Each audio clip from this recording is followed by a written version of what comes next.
আপনাদের সকলকে আমি একটি বিনীত অনুরোধ করতে চাই, করব সত্যি? আচ্ছা, কি সেই বিনীত অনুরোধ?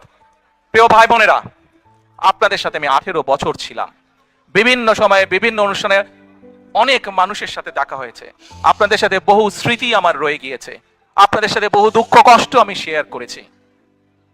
আপনারা বিভিন্ন সময়, আমার বক্তব্যের শুরুতেই বলেছি, যুক্তরাজ্য সহ বিভিন্ন দেশের প্রবাসী, বিশেষ করে যারা জাতীয়তাবাদী বাংলাদেশি জাতীয়তাবাদের রাজনীতিতে বিশ্বাস করেন, আপনারা বহু মানুষ বিভিন্ন সময় আমার পরিবারের দলের বিপদের সময় আমাকে মানসিকভাবে সাহস দিয়েছেন, সহযোগিতা করেছেন, সমর্থন জুগিয়েছেন।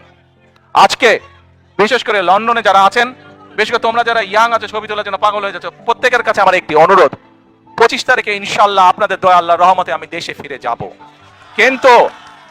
কিন্তু এখানে উপস্থিত, এই ঘরে উপস্থিত প্রত্যেকটি মানুষের কাছে আমার অনুরোধ, দয়া করে কেউ আপনারা এয়ারপোর্টে সেদিন যাবেন না। কারণ এয়ারপোর্টে গেলে একটি হট্টগোল তৈরি হবে এবং মানুষ জানবে যে এরা সব বাংলাদেশি এবং দেশের সুনাম নষ্ট হবে।